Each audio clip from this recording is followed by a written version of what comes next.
Então, eu fico bastante tímido aqui em dizer que esse tema é muito importante, mas ele não tem trazido muita graça aos contribuintes. Mas, de fato, eu aprendi algo novo nesta batalha para enquadrar, ou tentar enquadrar o produto na sistemática da substituição tributária progressiva, ou para frente, ou prospectiva, para fazer aqui referência ao ilustre professor Gustavo Brigagão, expert nesse assunto, que aqui nos assiste, e também a minha sócia, a doutora Alessandra Brandão, que me prestigia. Muito obrigado. Então, a vocês, todos os presentes, eu gostaria de dizer que é uma honra participar desta edição deste congresso e agradeço a presença de vocês, apesar do que relatei a respeito do meu tema. Então, neste caminhar, eu aprendi algo novo.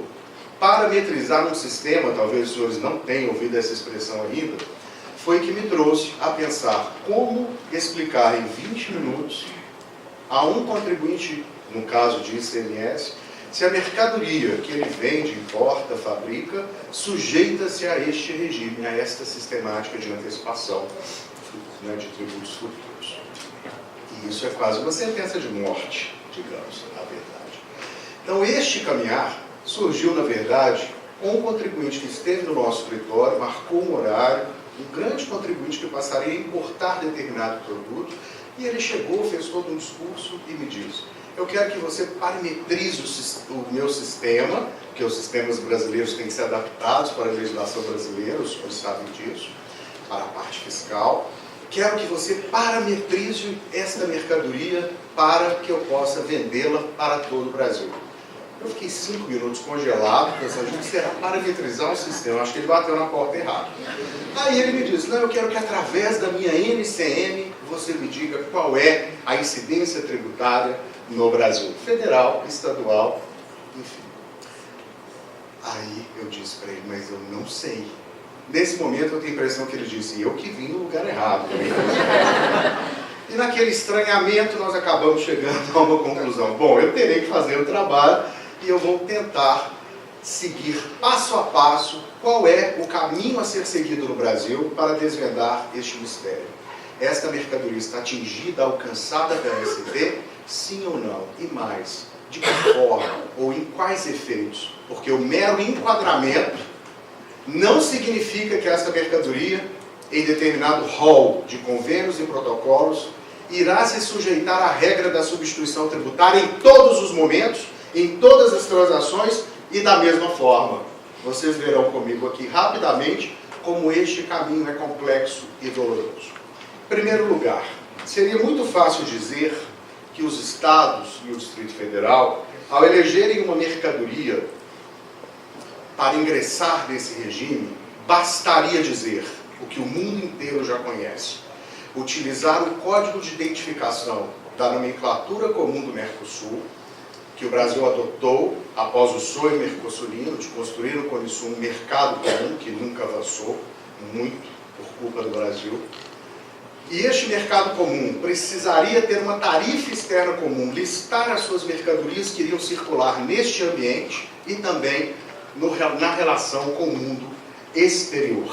Quando nós abandonamos a tarifa aduaneira brasileira e adotamos a PEC, nós elegemos, portanto, o mecanismo da nomenclatura comum do Mercosul, que também é baseada, tem uma fonte fundamental na codificação universal adotada a partir dos anos 50, quando o mundo descobriu que após a Segunda Guerra Mundial seria necessário retomar o comércio para afastar aqueles graves problemas morais, econômicos e etc. que surgiram naquele ambiente europeu. O mundo precisava retomar o comércio internacional. E para isso seria necessário criar uma base comum de identificação de mercadorias. Então notem que a NCM tem um estudo que vai dos anos 50 e foi consolidado nos anos 80, o Brasil aderiu a esta convenção internacional pelo decreto 97.409 e ela segue regra e sistemática mundial de classificar os produtos de acordo com uma lógica de sofisticação humana empregada naqueles produtos. Então ela nasce desde as aves vivas e termina com as obras de arte, né? Algo bastante simbólico para demonstrar do quanto somos capazes de chegar ao ápice para classificar um produto. Então, esta NCM seria um caminho seguro, porque os 6 primeiros dígitos são iguais no mundo inteiro e os 2 últimos são criação do Mercosul. E, ademais, estaria em sintonia com todo o comércio mundial. Nós não somos uma ilha, nós pertencemos ao mundo globalizado. A descrição desse produto também é de fácil compreensão mundial. Esta NCM, por exemplo, possui esta descrição: cimentos e argamassas.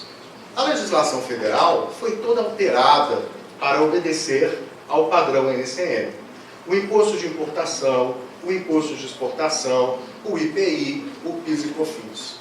E pasmem, até hoje, em Minas Gerais, os nossos regulamentos internos falam em NBM, nomenclatura brasileira de mercadorias, totalmente abandonada nos anos 80, deveria ter sido, nos anos 90 principalmente, quando adotamos a NCM. É um equívoco desconcertante. Nós não estamos talhados para o comércio internacional. Seria muito bom, portanto, professor Brigagão, que os estados, ao elegerem uma mercadoria, respeitassem esse padrão internacional. Eles começaram a inovar.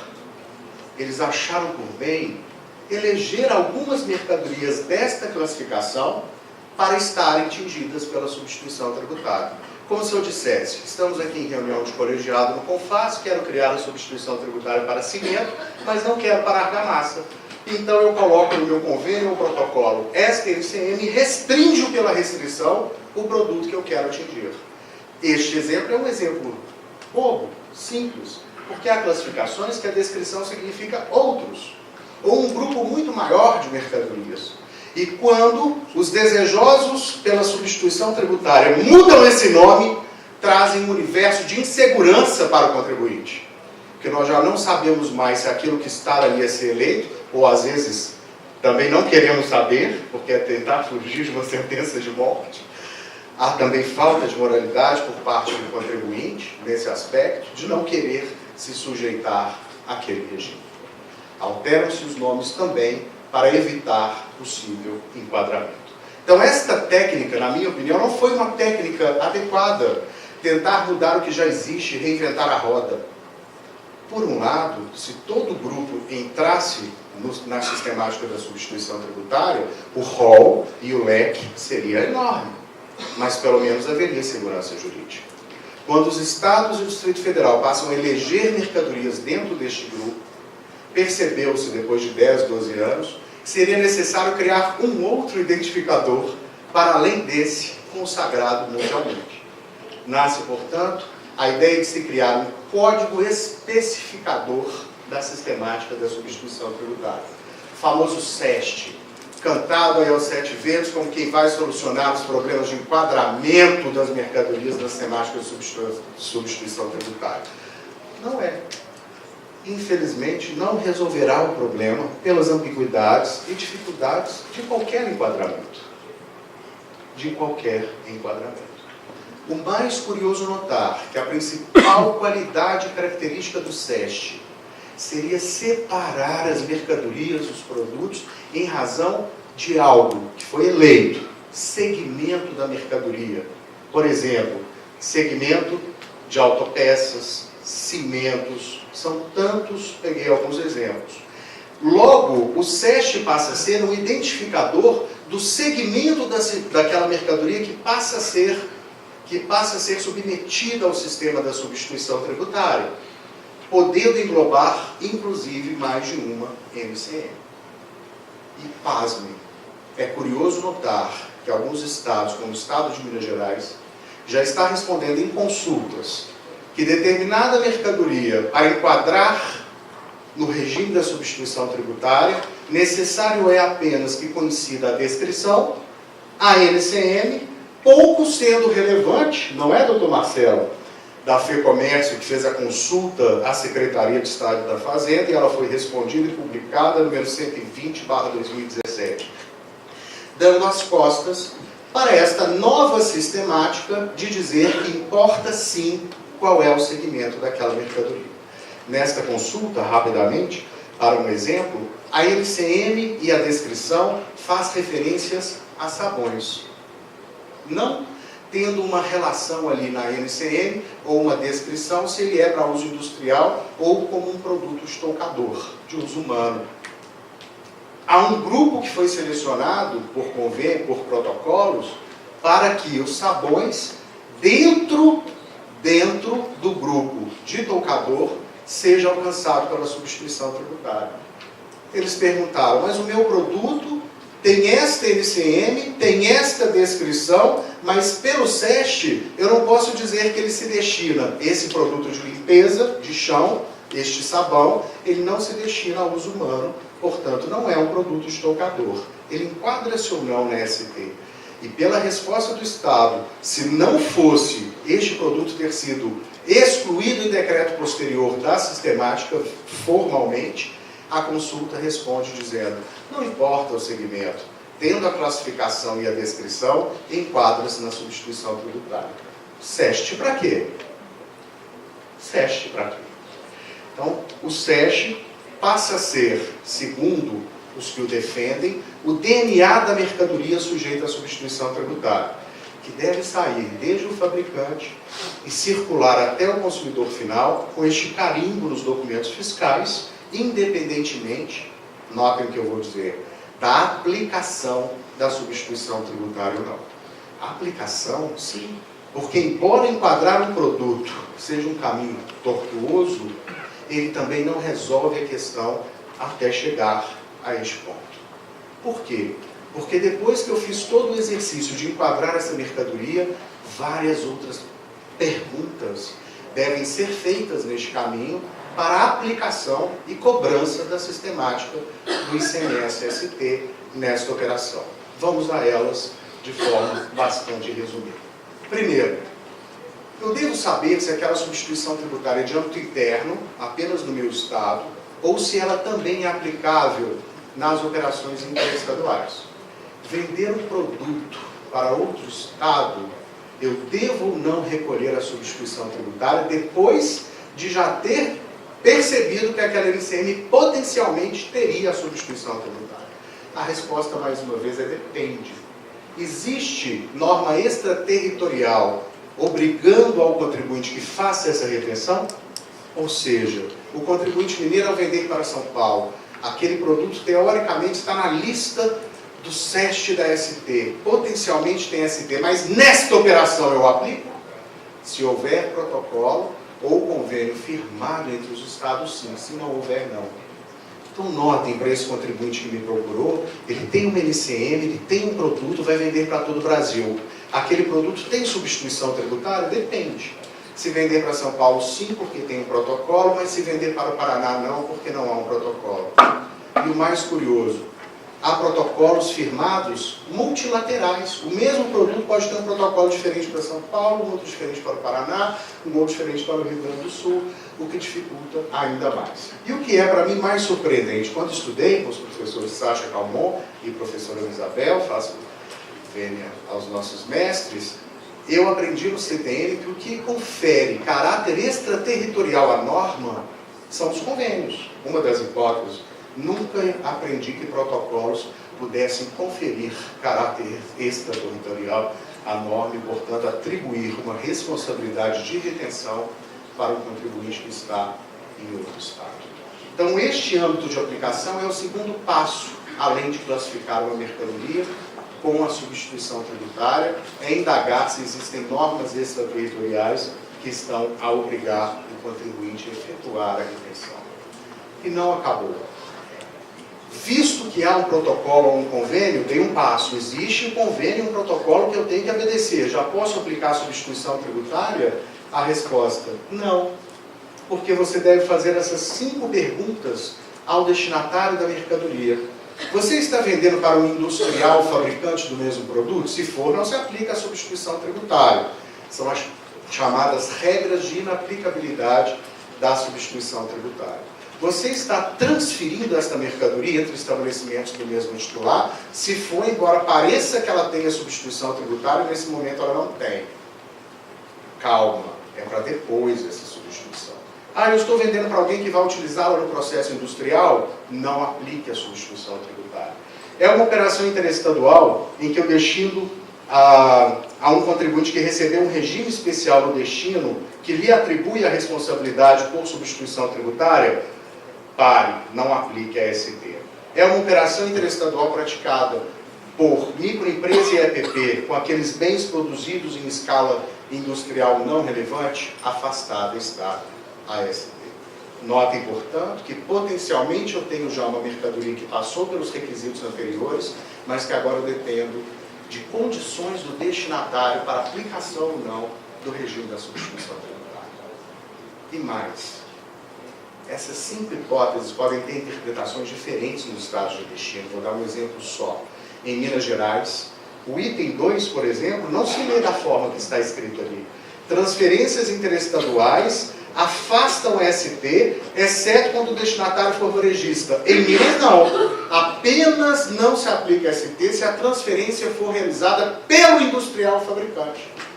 Há, portanto, uma condição diferente. E se você pensar para esse contribuinte que me procurou, que quer vender para todo o Brasil, imagine por quantas vezes ele deve multiplicar estas exceções para as hipóteses de inaplicabilidade. Cada estado tem interpretado e realizado isso de uma forma diferente. Partindo para o final.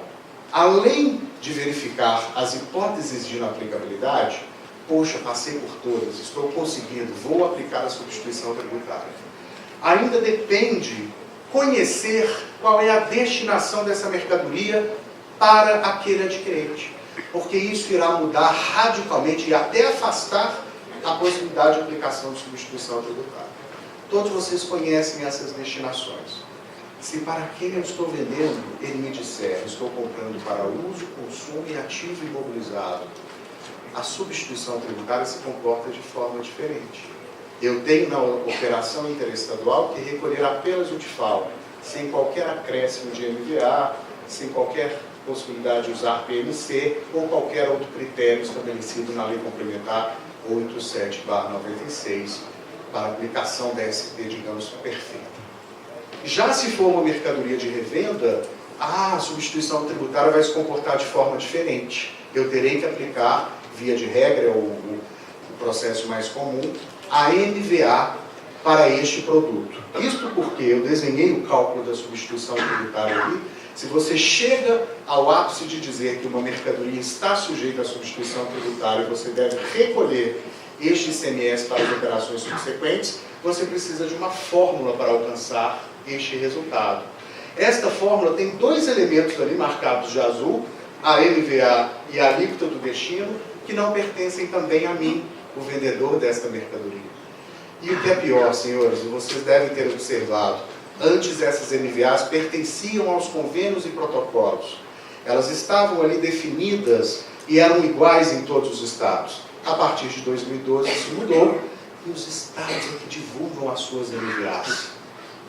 As MVAs originais também não são as que serão utilizadas nesse cálculo, porque em alguns casos elas têm que ser ajustadas para fazer aquela equivalência entre as operações internas.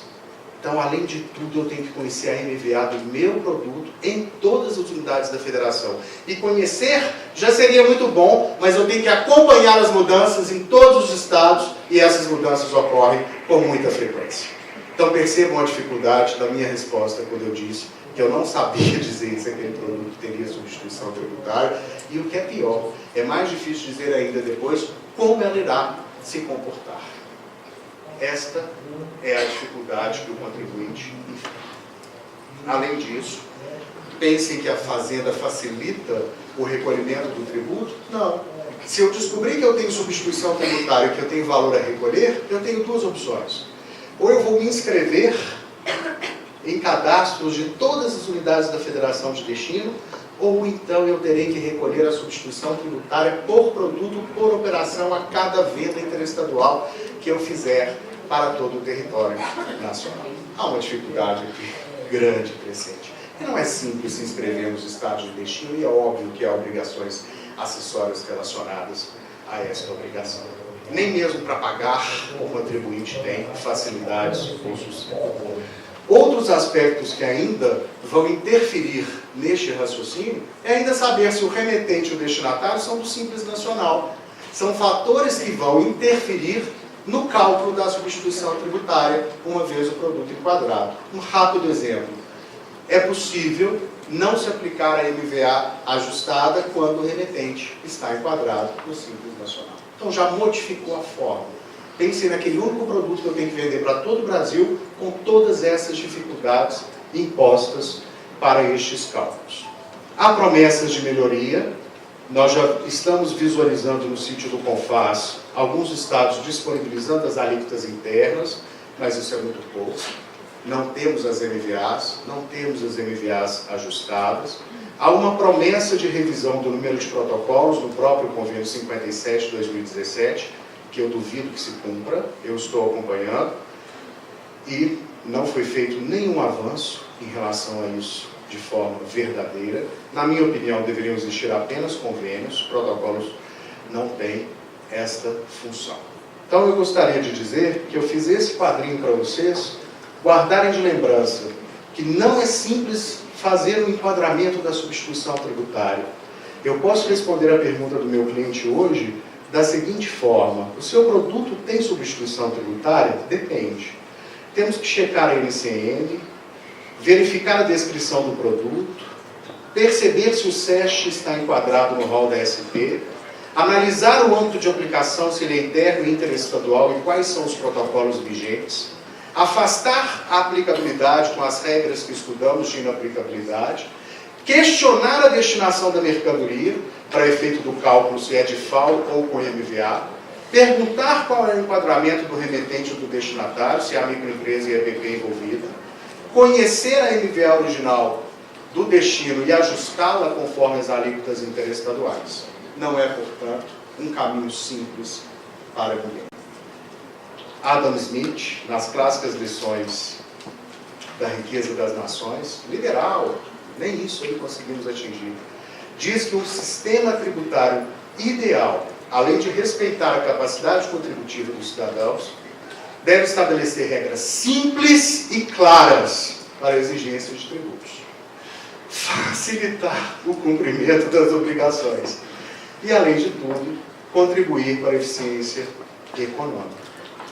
Eu percebo que o abraço fiscal deve buscar a moralidade do contribuinte, mas a moralidade do fisco residiria também em dar um abraço com regras claras, inequívocas, cumpríveis e respeitantes aos princípios constitucionais.